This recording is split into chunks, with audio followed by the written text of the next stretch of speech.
My son's imaginary friend said something strange. He remembers me from a past life. When my son Lucas turned 3, he began talking about Mr. Finn. It wasn't unusual for kids his age to have imaginary friends, so my wife Sarah and I didn't think much of it. We played along, setting an extra place at dinner when Lucas insisted Mr. Finn was hungry, and saying goodnight to the empty corner of his bedroom where Mr. Finn apparently slept. Lucas described Mr. Finn as very old with white hair and big hands. Sometimes he'd inform us that Mr. Finn is sad today or Mr. Finn doesn't like carrots. Typical imaginary friend stuff. About 6 months in, the conversations became more specific.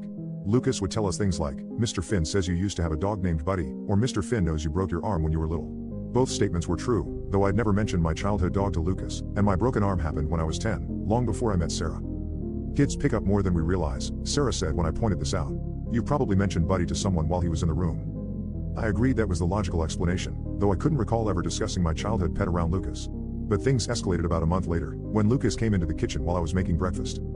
Daddy, he said, tugging at my pajama pants. Mr. Finn says to be careful at the big gray building today. He says the stairs hurt you last time. I froze. I worked in a large concrete office building downtown, definitely a big gray building, and I had a client meeting there that afternoon. But the last time part made no sense. What does Mr. Finn mean by last time? I asked, crouching down to Lucas's level. Lucas shrugged. I dunno. He just says you fell down the stairs there before. When you were someone else.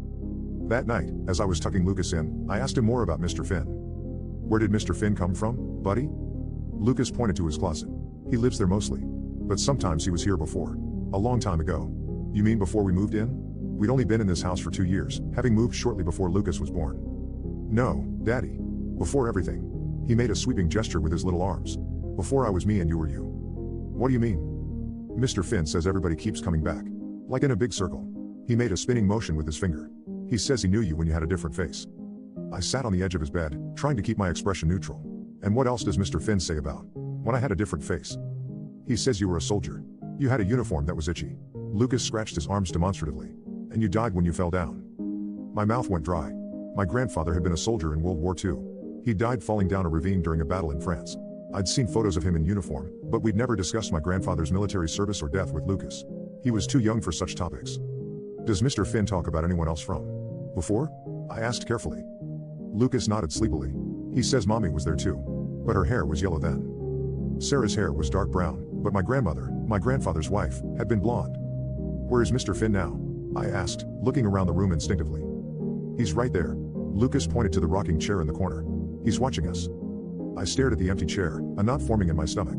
Can you ask Mr. Finn something for me? Lucas nodded. Ask him if he knew someone named Thomas. Thomas was my grandfather's name. My full name was Daniel Thomas Martin, after him. Lucas had only ever heard me called Daniel or Dan.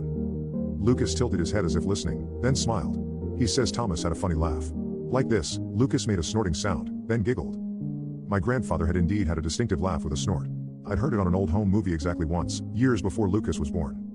That night, I couldn't sleep. Around 2 a.m., I got up to check on Lucas and found him sitting up in bed, talking animatedly to the empty rocking chair. Lucas, I said softly.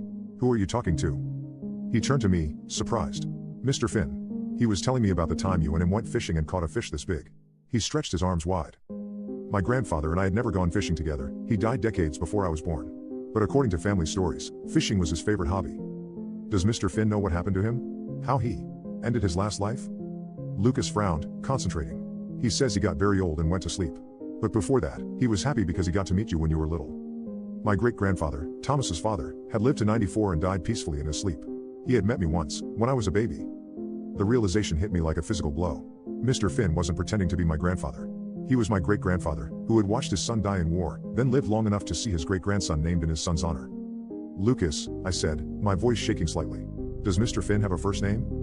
Lucas nodded. Griffin. But everybody called him Finn. My great-grandfather's name had been Griffin Thomas Martin. Everyone had called him Finn. I'd never known that.